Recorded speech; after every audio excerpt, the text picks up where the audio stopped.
Morning!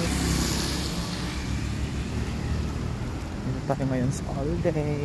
Sitahin natin yung bagong ospital na itatayo. I'm excited because walking distance lang. Walking distance lang sa village.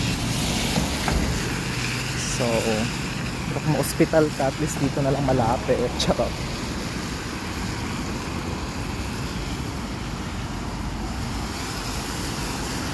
At least ginagawa na yung kino-construct na yung hospital, and I'm excited. So mahilig talaga ako magtititingin ng mga building na ginagawa.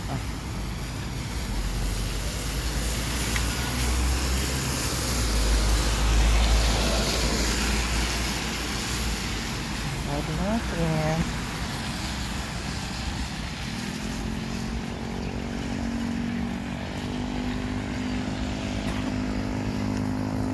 tayo dyan.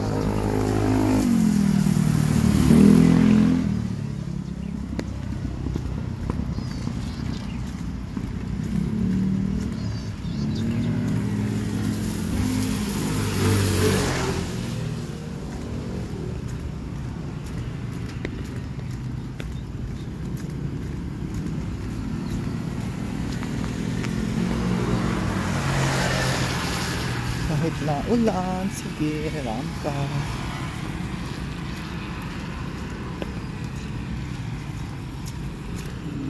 Bundukan pa.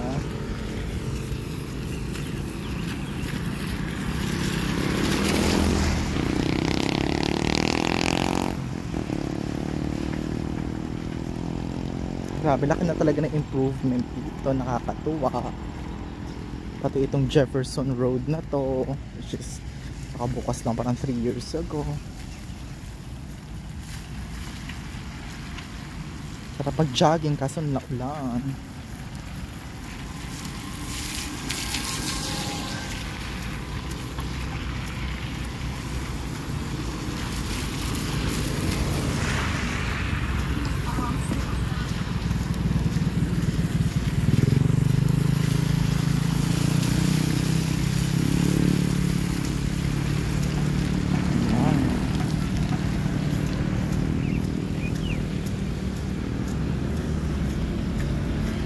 Yan na yung hospital. Super duper lapit. Actually along Jefferson's Road lang siya.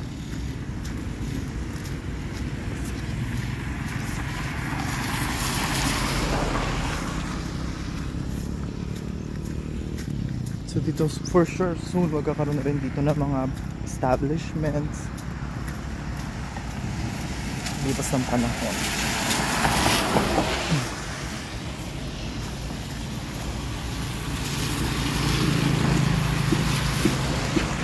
Hindi talaga ako mag-video na mga ganito kasi syempre makikita mo yung before and after na syempre talahiban pa siya, tapos after 5 years kakaroon na siya ng hotel or condo or hospital. So lahat ng mga bakanting lupa dito nade-develop pa talaga, which is good.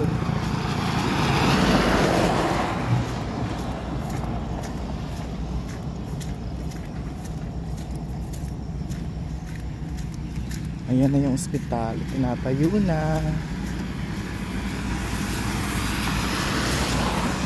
So I think yung name is Health Southeast Hospital and Medical Center. Ayan, si Kuya may ginagawa na.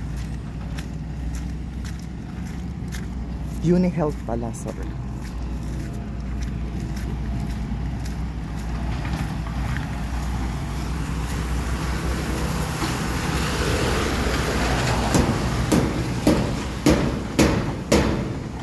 At least may video tayo nito para pa after 2 years din natin or 3 years nakatayo na to.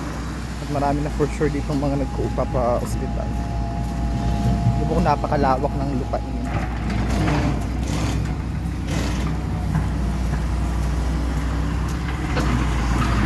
So, dati may fish pond pa to dati dito.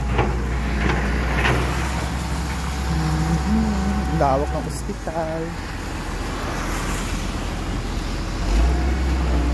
Ang lawak ng lupa.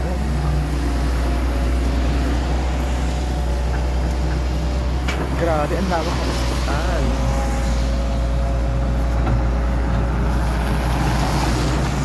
So for sure sa paglipas ng panahon, sabihin natin 5 years from now,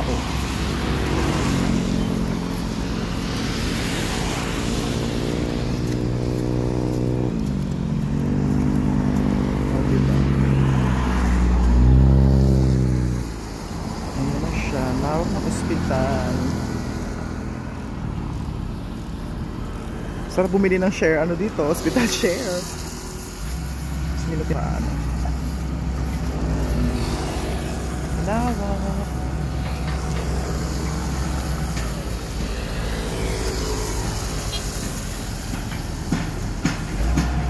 So, okay, that's for today. So, update na lang ulit pag okay na. Bye!